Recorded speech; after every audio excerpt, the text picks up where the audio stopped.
domingo para mim é um dia especial. Pego logo minha Bíblia, muito quero aprender. Vou contente para a escola dominical, pois é Deus quem sua palavra me ensina. Saúde, queridos internautas, com a doce e gloriosa paz de nosso Senhor e Salvador Jesus Cristo. Nós vamos para mais uma escola dominical, onde nesse trimestre nós estamos estudando sobre apologética cristã. Você que não pode ir à escola dominical, talvez tenha alguns compromissos, trabalhos, e acaba não dando certo para você frequentar a escola aí na sua igreja. Então eu convido você para estar comigo nestas aulas de EBD virtual, neste canal do presbítero Ademar da Silva Santa. É uma satisfação ter vocês aqui. A lição de hoje é a lição de número 10, Bíblia, infalível revelação de Deus. Então nós vamos estudar hoje sobre a Bíblia, que é a infalível revelação de Deus. Nós vamos compreender algumas coisas, algumas contradições que o povo cita. Então fique comigo até o final desta lição. Eu quero dizer para vocês, como vem dizendo, as pessoas que estão me acompanhando nessa lição vão ter direito a um certificado. Então você tem que passar na mensagem ali, aonde você comenta e dizer: presbítero, eu quero o meu certificado, e colocar seu nome completo para que eu possa estar confeccionando esse certificado, que será deste último trimestre do ano de 2019, que é o Seminário Apologética Cristã em Defesa da Fé Cristã.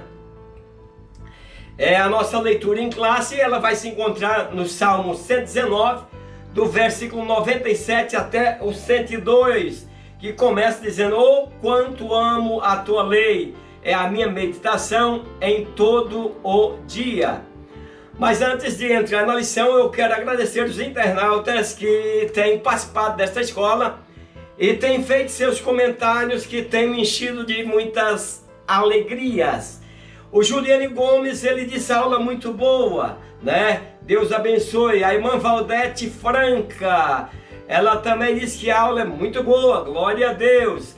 A Fátima Rocha: a paz do Senhor, pastor, que Deus continue te abençoando. Grande abraço aí, Fátima Rocha. Stephanie Lima: a paz do Senhor, irmão Ademar, uma benção. Ela diz: eita glória! O Márcio Rosa de Camargo: a paz do Senhor. Presbítero Ademar, manda um abraço à Igreja Assembleia de Deus de Mirandópolis, Moçamedes, Goiás. Ele diz que não perde uma escola aqui neste canal e que tem sido bênção em suas vidas. Grande abraço aí para todos aí da igreja aí, Mirandópolis, Moçamedes, né, cidade de Moçamedes, Goiás. O evangelista Valdeci Carlos, do Ministério Madureira em Gurupito. Ele disse que essas aulas ajudam muito e ele aproveita também para administrar na escola dominical do qual ele é professor. Grande abraço. Leonardo, ele diz: pai do Senhor, presbítero Ademar, suas aulas inspiram as minhas. E ele é presbítero ali, Colorado, né? Aparecida de Goiânia. Ele é da Assembleia de Deus, Madureira. Deus abençoe. Nani do Baixo, suas aulas é muita bênção, né? Deus abençoe aí, irmão Nani do Baixo, que ele é da igreja de Madureira em Ipu, Ceará também. Ele é professor da escola dominical. O evangelista Antônio Carneiro Filho, ele diz: pai do Senhor, presbítero Ademar, ele é de Iguapé, São Paulo, do Ministério de Madureira. Grande abraço aí pro pessoal de Iguapé. João Batista, né? Ele disse: excelente aula, meu amigo presbítero Ademar. Ele diz que essas aulas ajudam muito, né? Ele é de Neurópolis, Goiás, da Assembleia de Deus de Madureira. O texto áureo diz: a tua palavra é a verdade desde o princípio, e cada um dos teus juízos dura para sempre. Salmo 119, versículo 160. A verdade que nós vamos aplicar nesta lição: os equívocos de impressão, tradução e dos copistas até agora identificados na Bíblia não acarretam nenhuma contradição doutrinária ou invalidam a revelação especial de Deus para a humanidade. A verdade aplicada, que nós vamos aplicar nessa lição, nós vamos estar mostrando que muitas palavras, eu vou estar falando lá adiante sobre hipérbole, sobre metáfora, sobre alegoria, e que você precisa entender, ela não invalida a palavra de Deus, não invalida a revelação especial de Deus. Lembra que no início desse trimestre, eu falei sobre revelação especial, que revelação especial é aquela em que Deus se mostra aos seres humanos através de meios sobrenaturais, como milagre, a encarnação de Jesus Cristo, né? Então aí nós vemos Deus se manifestando na revelação especial. E a revelação geral também falei no início da lição, no início desse trimestre, que ele fala a maneira que Deus dirige a toda a humanidade, né? Através de que você olha as grandezas da natureza que Deus criou. A introdução diz: a Bíblia não é um livro qualquer, é a inerrante palavra de Deus. Há erros e contradições na Bíblia. Então, aqui na introdução, que a Bíblia não é um livro qualquer, mas ela é a inerrante palavra de Deus, quer dizer que não erra. E aí ele faz uma pergunta: há erros e contradições na Bíblia? Então aí nós vamos estar vendo nessa lição, a introdução que nós estamos entrando dentro da lição, que os erros não se acham na revelação de Deus, mas nas limitações humanas, pois somos falíveis e finitos, ao passo que a palavra de Deus é infalível e infinita. Eu vou estar no decorrer da lição, eu vou estar explicando isso, tentando colocar detalhadamente para que o internauta possa entender. Então, portanto, você fica aí, aqui nós vamos estar explicando. Mas eu quero voltar a falar do projeto missionário na cidade de Tefé, Amazonas. Eu preciso muito da ajuda dos irmãos aí para que nós possamos adquirir esse barco. É o portal Marcos 15:16, portal ID, né? E eu preciso de você. E aí eu estou mostrando aí os irmãos que já contribuíram nesse portal ID, Marcos 15:16. Gostaria de ver o seu nome ali. E você contribui com o que você desejar, de alegria do seu coração, para nós ver se nós conseguimos comprar esse barco com motor ali para o nosso missionário ali em Tefé, no Amazonas. Aí está a planilha, também está o número da conta do Bradesco, que o dinheiro vai cair lá na conta do missionário em Tefé, no Amazonas. Objetivo da primeira parte da lição: contestar aparentes erros das Escrituras Sagradas. Então, professores, alunos, você tem que estar preparado para fazer alguma contestação em que muitas pessoas dizem a Bíblia, mas a Bíblia escreveu errado, mas tal coisa está escrita errado. E nessa lição você vai poder explicar. Um diz aparentes erros da Bíblia, aparentes erros da Bíblia. Ele diz que não se deve rejeitar ou criticar as Escrituras Sagradas, em parte ou em sua totalidade, pois na maioria dos casos de supostos erros ou aparentes contradições estão na dificuldade de interpretação ou em algumas pequenas falhas nas traduções que não comprometem em nada o texto sagrado. Então, o que o nosso comentarista vem nos trazendo, né? O nosso Joab Rodrigues do Rosário, que fez muito bem trazer essa lição para nós. Então ele vem esclarecendo de maneira que nossa fé possa ter raiz, que nós possamos saber realmente a razão da nossa fé. E agora ele vai falar sobre as contradições que se diz que existem na Bíblia. Então ele está dizendo que talvez possa estar num erro da tradução, né? Ou alguma coisa que não foi bem interpretado, porque ele diz que nada compromete o texto sagrado, e os leitores da Bíblia sabem disso. Então há sempre uma resposta e solução para casos de fictícios problemas com o texto bíblico. Então vai ter sempre uma solução. Então nós temos em Provérbio que diz assim: quem responde antes de ouvir comete insensatez e passa vergonha. Tem muitas pessoas que contestam a Bíblia, contesta e depois ele vai ouvir e aí ele vai ver que ele cometeu uma insensatez e começa a passar vergonha. Então é interessante. Quem fizer comentário antes de nós irmos para o tópico inteiro, então pode passar aí vergonha e ver que estava equivocado. O 1:1 diz: erros das cópias dos originais das Sagradas Escrituras. O comentador, ele abre aí esse subtópico do 1:1 e aí no finalzinho ele fecha com uma pergunta. Ele diz que somente os textos originais foram inspirados por Deus. E aí ele diz: podemos então confiar nas cópias dos originais?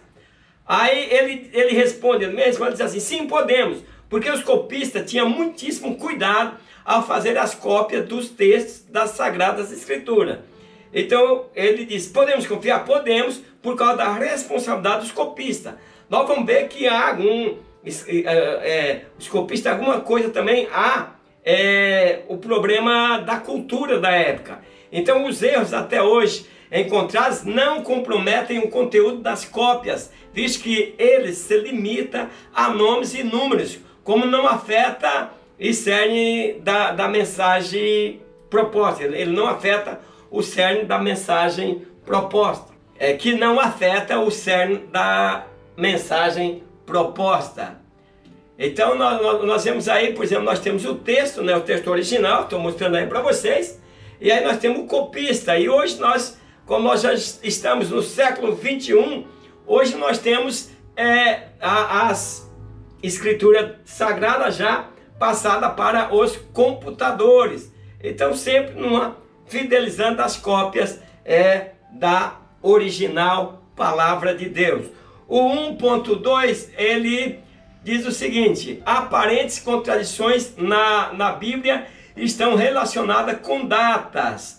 Então nós vamos ver que às vezes tem coisa que ela é aparente, quer dizer, parece que é uma contradição, mas não é. É isso que o comentador está dizendo. O professor precisa de muita calma nesta hora para não fazer confusão, tá? Então um exemplo disso é o fato de Israel ter usado um calendário civil e um calendário sagrado. Eu digo para vocês que eu não consigo entender o calendário de Israel. Então o ano civil ele começa no outono, com o mês de Tisri, né? Enquanto o ano sagrado começa na primavera, com o mês de Nisan ou Abid, né? Então quando dois escritores pareciam discordar quanto ao momento de um evento particular, né, a aparente discrepância poderia ser esclarecida ao determinar qual dos dois calendários que estão sendo usados. Então para nós é um pouquinho complicado, nós que entendemos mal português, e aí não conseguimos discernir direito esse calendário judaico que tem o calendário civil e o calendário sagrado. O civil conta os dias do ano e o sagrado vai fazer muitos dias de festa, né? Então nós sabemos que não é muito fácil para nós entendermos o calendário dos judeus, pois eles o ano civil, quer dizer, o primeiro dia do ano civil, né? O novo ano começava com a lua nova.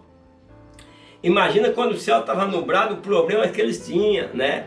Se a lua nova ocorresse após o meio-dia, naquele dia atrasava um dia, né? E o ano então tinha um atraso aí de um dia. Então aí o primeiro de Tisri, aniversário do mundo, né? Que eles começavam em 26 de outubro.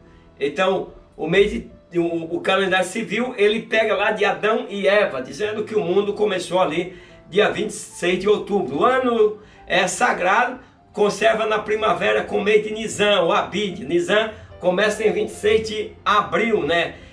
Aí eles estão trazendo, começando a contagem quando o povo saiu do Egito, né? Na Páscoa, começando a contagem da Páscoa, o ano sagrado. O emprego de aparentes erros ao mencionar números. Um exemplo de uma aparente discrepância pode ser visto no texto que relata o censo em Israel. O que é censo? Então os reis faziam a contagem para saber o número de pessoas que tinha, o número de soldados aptos para a guerra que tinham na época. Então nós encontramos no segundo livro de Samuel, capítulo 24 e 9, diz assim: homens em Israel, 1.800, homens em Judá, 500 mil. Enquanto no texto de 1 Crônica difere, né? Homem em Israel, 1.100. Homens em Judá, 470. Então nós podemos dizer, ó, conforme por exemplo, esse comentário de estudo de apologia cristã, o registro no livro de Crônica, conforme referência acima, inclui 288 homens do exército regular de Israel. Arredondando o total em relação à contradição dos números de homens em Judá, conforme referência citada, pode ser um arredondamento do número em 2 Samuel 2, que conseguiu arredondar. Mas eu vou trazer uma explicação assim, parece mais fácil de nós compreendermos que não há uma divergência aí nos escritos.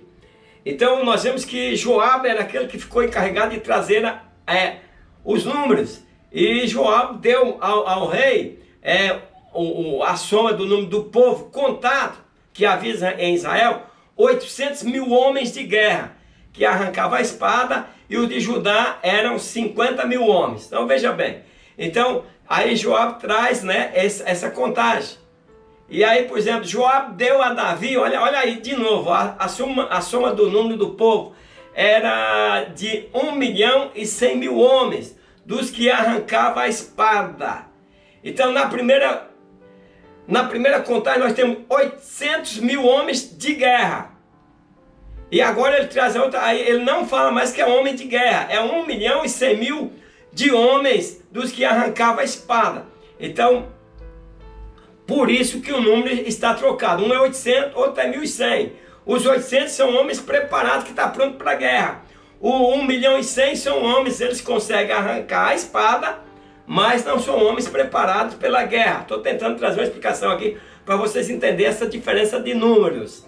E aí de Judá vem agora 470 mil, e dos que arrancavam a espada, vê lá 500 mil homens. Na parte de cima nós encontramos 500 mil homens, e embaixo nós encontramos, já diferente, 470 mil homens dos que arrancavam a espada. Então, se nós formos ler direitinho, nós vamos ver que não foi contabilizado 30 mil homens que era responsável pela guarda permanente do rei. O referido comentário ainda afirma, né, é sempre possível que os números tenham sido alterados por um erro de copista em uma ou mais tradições manuscritas antigas, né? Isso é o que diz a Bíblia em estudo, mas eu procurei ali, na minha forma, tentar explicar para os queridos professores e alunos. É uma lição que não é um tanto simples, é uma lição um pouquinho complicada, então que não adianta o aluno correr muito, ou melhor, não adianta o professor correr muito, pois senão vai ficar sem compreensão.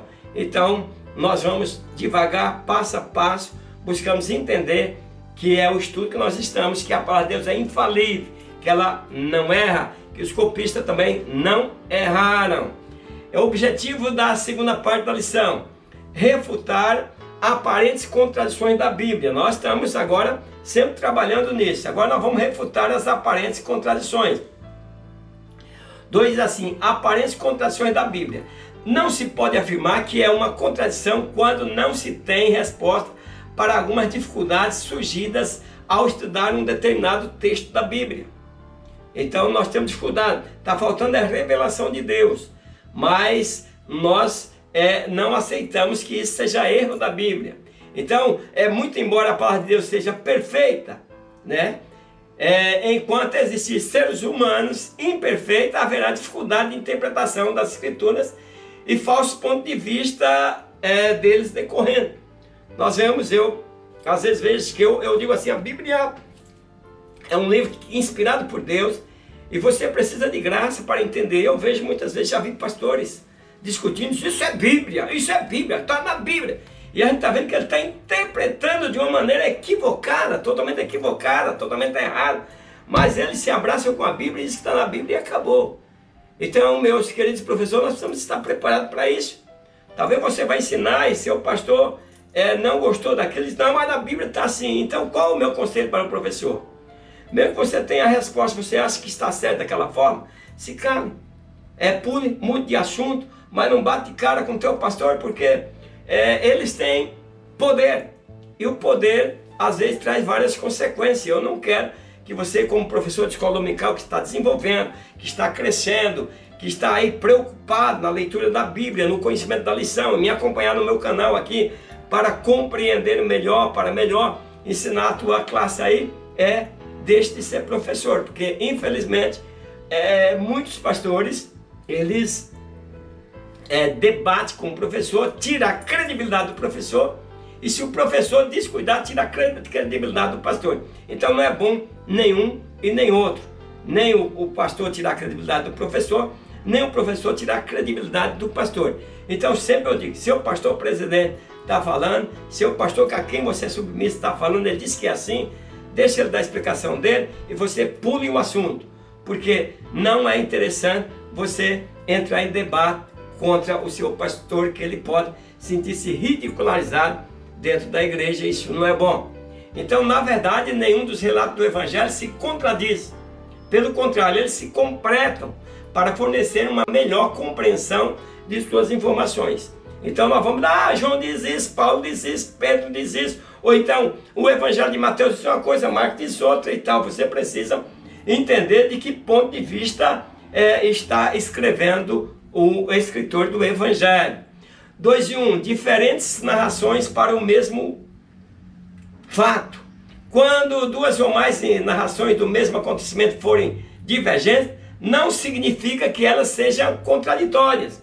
Veja, meus queridos, você pega o Evangelho de Marcos, o Evangelho de Mateus, e as citações, as narrações parece que divergindo.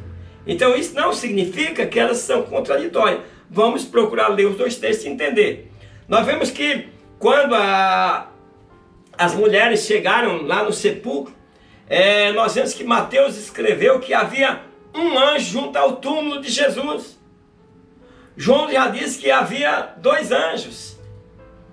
É interessante nós observarmos isso aí. Nós dizemos, opa, a Bíblia errou ao escrever, erraram ao escrever, o escritor errou. Não é, meus amigos. Primeiro, Mateus não disse apenas um anjo. Segundo ele, provavelmente concentrou sua atenção no anjo que falou. Só com o anjo que falou, não concentrou no outro. Então, em João, ele se referiu à quantidade de anjos vistos, sem contudo se referir apenas ao anjo que falou. Então, segundo está escrevendo o nosso comentador. E aí nós vemos que em Mateus está escrito, porque um anjo do Senhor descendo do céu, chegou removendo a pedra da porta e sentou sobre ela. Mateus 28 e 2. Então, ali onde está que diz assim, mais o anjo, quer dizer, um anjo falando, respondeu e disse às mulheres. Agora em João já diz, e viu 2 anjos vestidos de branco assentados, onde colocaram o corpo de Jesus, né? Onde ali estava, e um na cabeceira, outro aos pés. Então, cada um escreveu sobre o seu ponto de visão. Mateus chamou mais atenção o anjo que falou. O escritor João já chamou mais atenção para os anjos que estavam no local onde Jesus tinha sido sepultado. 2:2 de citações do Antigo Testamento pelo Novo Testamento. Uma citação de texto não tem que ser exatamente igual ao que foi escrito originalmente. Não há necessidade de utilizar as mesmas palavras. Veja que o comentador está trazendo.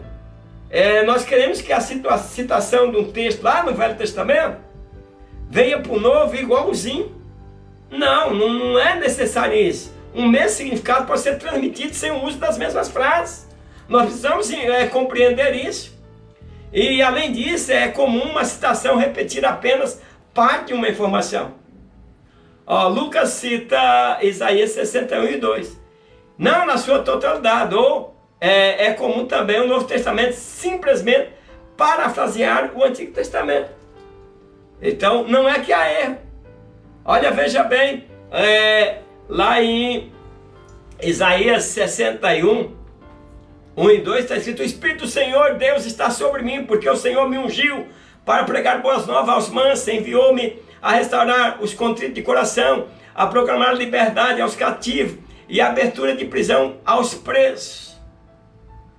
Mas quando chega em Lucas, nós encontramos para evangelizar os pobres, enviou-me para curar os quebrantados de coração, a pregar liberdade aos cativos, né?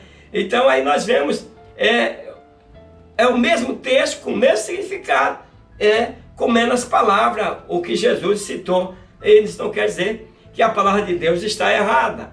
O 2:3 diz: a revelação divina é progressiva e não contraditória. Então nós precisamos entender isso. Deus não revela tudo de uma só vez, nem determina sempre as mesmas condições para todos os períodos do tempo.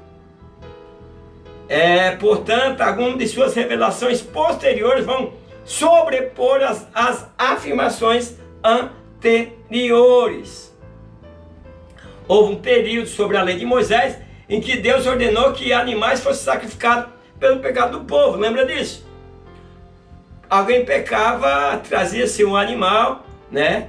A pessoa colocava a mão sobre a cabeça do animal e dizia reconhecer que ele que deveria morrer e que aquele animal estava morrendo no lugar dele. Então Moisés escreveu isso: tem que trazer um animal para ser imolado, para ser oferecido. Entretanto, desde que Jesus Cristo ofereceu o seu próprio sacrifício, o sacrifício perfeito pelo pecado, esse mandamento do Antigo Testamento não está mais em vigor.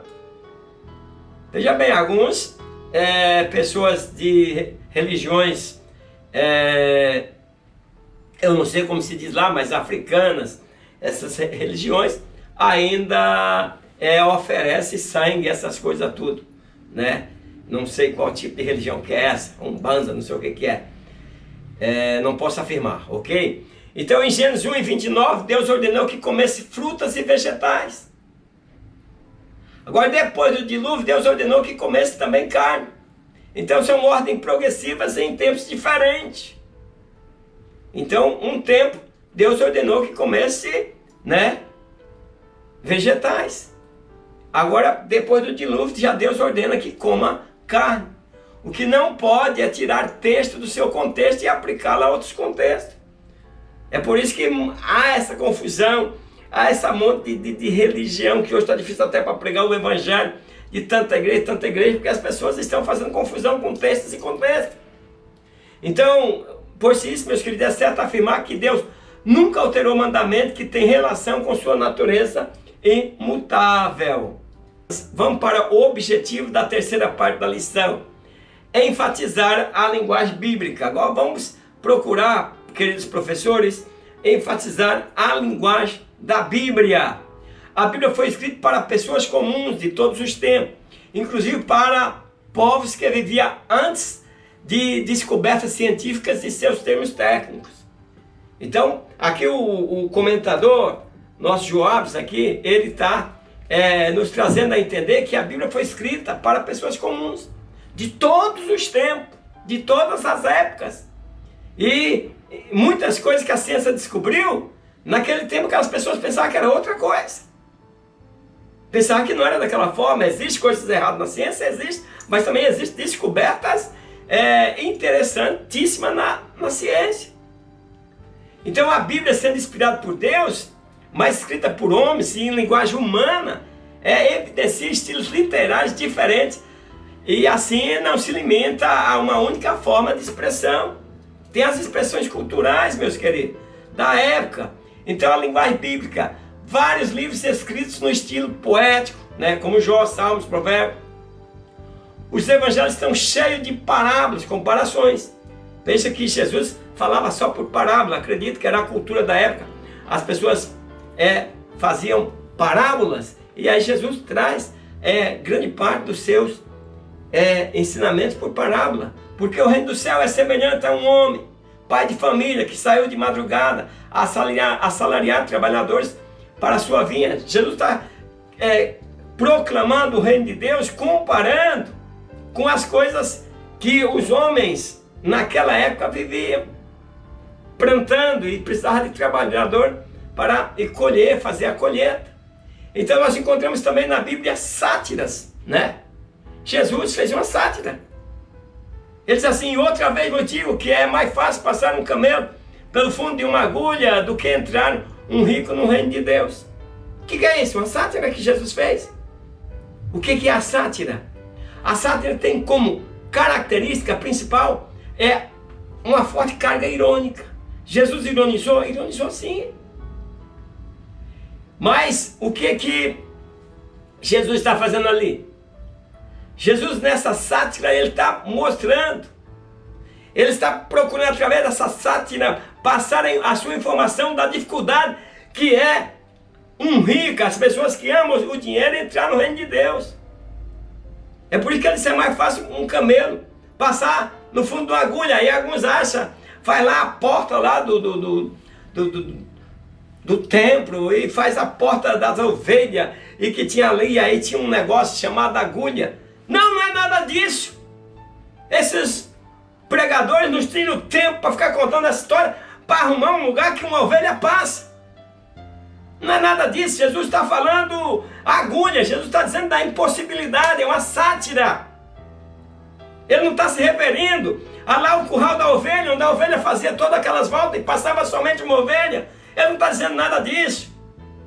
Jesus aqui está satirizando, dizendo para você, olha, vocês que as pessoas ouviam Jesus, riam dele.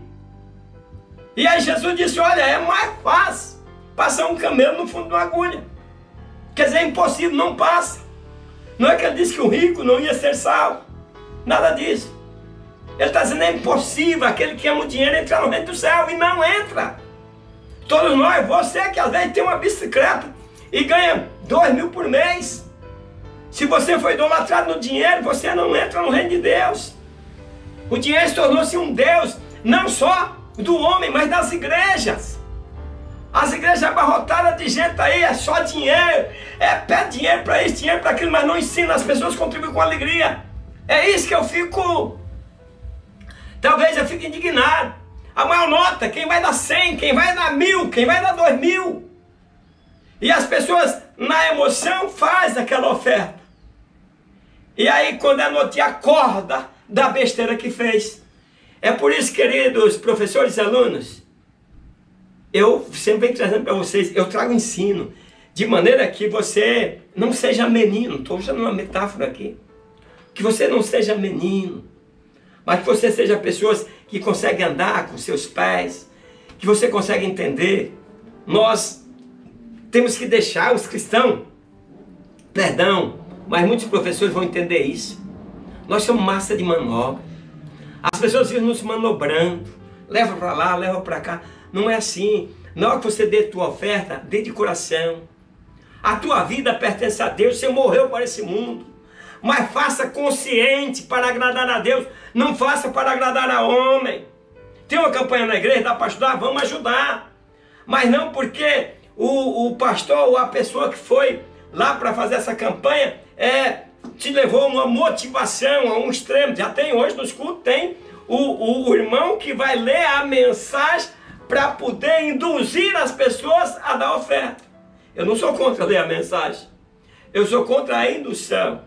Então, meus queridos, Jesus falando aqui, é mais fácil um camelo passar pelo fundo da agulha do que entrar um rico no reino de Deus. Ele está falando da impossibilidade. Através dessa sátira, ele está passando a informação. Se você continuar amando o seu dinheiro, você não vai entrar no céu. Ele não está dizendo, como eu disse, de um lugar onde uma ovelha passa, cabe somente uma ovelha. Ele está falando da impossibilidade. Uma ovelha passar pelo fundo da agulha que não vai passar nunca. Então todos aqueles que amaram o dinheiro não vão entrar nunca no reino de Deus. É isso que ele está trazendo. Então, meus queridos, as igrejas hoje, as igrejas se constroem belos templos. Eu gosto lindo das igrejas construir belos templos, mas muitas vezes estão preocupadas só em construir. Jesus vai vir, nós estamos trabalhando, muitas vezes nós estamos trabalhando para deixar lugar para os anticristos, né? As pessoas que não creem em Cristo, as pessoas que vão ficar aí e que vão dominar esse mundo, usar para o diabo. Então nós precisamos ter consciência daquilo que nós vamos fazer, não colocar a igreja em dificuldade, os crentes em dificuldade, fazer grandes empréstimos para poder fazer grandes construções que nossa avaliação, nossa administração não está alcançando aquilo. Faça tudo com amor e carinho. Faça belas igrejas, mas cuide também do cristão, daqueles que estão lá dentro, que precisa do seu apoio e que precisa da sua ajuda. Então, as cartas paulinas estão cheias de alegorias. Eu já ensinei sobre alegorias, sobre muitas outras coisas. Alegorias, metáforas, né? Os autores não erraram a utilizar tais estilos, mas é errado tomar uma figura de linguagem de forma literal. Não, eles estão falando de forma as pessoas entenderem. Nós encontramos em Gálatas 4 alegorias. O que é alegorias? Transmitindo um segundo sentido, né? Igual Paulo diz lá: digo, pois, que todo tempo que o herdeiro é menino, em nada difere do servo, ainda que seja senhor de tudo. Ele está fazendo uma alegoria, metáfora. Nós vemos que a Bíblia é cheia de metáforas. Paulo escreveu uma metáfora escrevendo em 2 Coríntios, na carta de 2 Coríntios 3:2. Vós sois a nossa carta escrita em nosso coração, conhecida e lida por todos os homens. É uma metáfora. Ele faz a troca de uma palavra por outra. Então, nós poderíamos dizer: essa laranja é doce como mel. É uma metáfora. O mel é mel, a laranja é laranja. Mas nós entendemos que a laranja é muito doce. Então, aí eu coloquei também para você ver essa imagem de uma metáfora. Diz assim: acorda, Armando. Você não sabe que o amor é como uma flor? Se não for regado e bem cuidado, ela murcha e morre. Então, isso aí é bom para os casais, que às vezes não estão dando muita ligança, muita importância. E aí as coisas vão acontecendo e tem muitos crentes separando. Isso é uma vergonha para o Evangelho. E nós encontramos na Bíblia muitas hipérboles. Hipérbole é o quê? É uma afirmação exagerada. Nós encontramos João escreveu sobre que tudo que Jesus fez. Se fosse escrever, o mundo não caberia. É hipérbole. Isso não tira a infalibilidade da Bíblia. Então eu estou falando de afirmação exagerada na Bíblia. Você precisa entender na hora que você está lendo. Nós temos hipérbole, nós temos várias coisas na Bíblia. Metáfora, alegoria, muitas coisas nós precisamos entender. Lembra quando os espias foram espiar a terra de Canaã? Foram naquela incursão, né? E ao voltar eles disseram: as cidades são grandes e fortificadas até os céus. É uma hipérbole. Fortificada até os céus. Eles queriam dizer que o muro é muito alto. Aí usa exagero. E nós também usamos no nosso dia. Nós usamos hipérbole, nós usamos metáfora. Nós usamos exagero. Então é claro que eles estavam afirmando que as muralhas da cidade de Canaã realmente chegavam ao céu. Não é isso que ele estava afirmando. Ele estava dizendo que elas eram muito altas. O 3:1 diz assim: o sol se deteve e a lua parou. O sol se deteve e a lua parou. Então, meus queridos, nós sabemos que naquela época eles entendiam que o sol entrava, saía, fazia todo esse círculo. Eles entendiam dessa forma. Que aqui nós estamos vendo sobre o sol se deteve e a lua parou. Então é preciso entender a abordagem aqui utilizada, pois a Bíblia emprega uma linguagem comum, referindo-se às coisas como um observador a descreviam. Não é porque as pessoas eram cristãs, os escritores eram cristãos, que eles tinham uma visão científica. Você precisa entender isso. Não é porque o meu pastor é espiritual que ele tem uma visão científica, que ele vai falar a coisa da maneira que realmente é. Eu digo, na natureza, tem muitas coisas na natureza que não foi descoberta ainda. Então, nós não compreendemos. Então, é na linguagem, na forma que eles entendiam da época. Então, assim, na realidade, não foi o sol que parou. Foi isso, porém, o que aparentou a que tem observado o evento. Para quem olhou, foi como o sol tivesse parado.